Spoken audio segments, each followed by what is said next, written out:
This video segment gives 3 practical examples of integration strategies, forward, backward, and horizontal. The first one we're going to take a look at is that of forward integration, and we're going to use the value chain graphic for all of these so you can see how these integrations are supposed to help the organization increase its profitability and or productivity. In the first case, we're going to take a look at Apple and what Apple has done in the last 2 or 3 years. What Apple has done in the last 2 or 3 years is they've really gone forward in their business by opening up their own Apple stores. Apple stores around the country, around the world, and they are designed to showcase all that which Apple has, give an inordinate amount of attention to every customer who walks in the door about every nuance of the Apple product, and trying to compel the consumer to buy Apple iPods, iPads, iMacs, etc. They have full dedicated staff to do nothing but Apple, and they also sell a lot of accessories that go along with Apple products. So it's a one-stop shop for Apple buyers or people who might be interested in Apple. They can't get this same service out of a Best Buy or an Amazon.com because these companies, of course, are engaged in a lot of other activities with a lot of other vendors. Hence, one of the reasons for forward integration by Apple.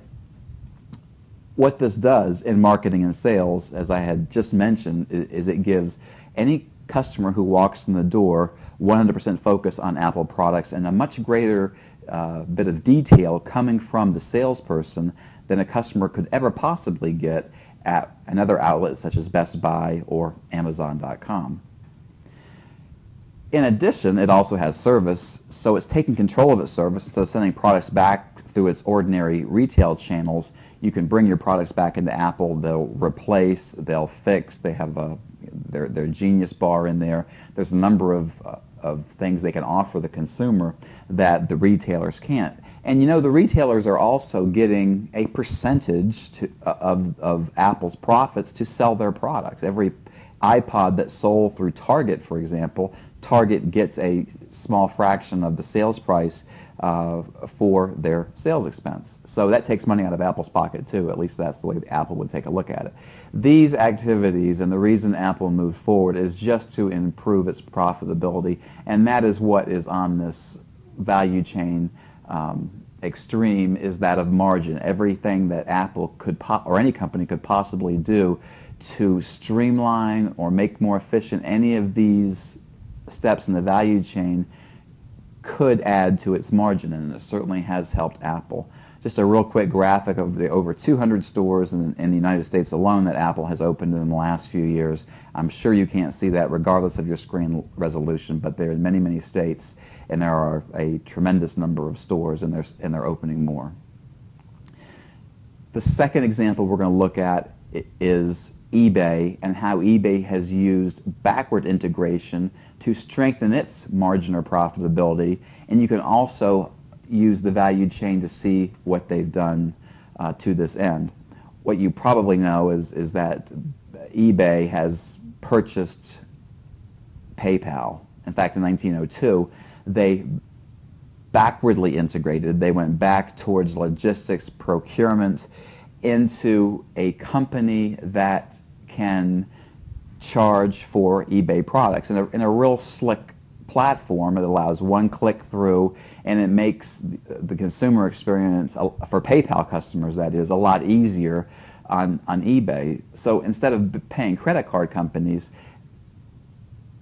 eBay has gone back, acquired PayPal, and then going forward what this does is also adds to the margin of eBay, making it more profitable. There's no credit card fees, and there's also better consumer control in so much as that it's customers who like PayPal are also obviously going to like eBay, since this is a one-click through service. So eBay backwardly integrating to further its profitability.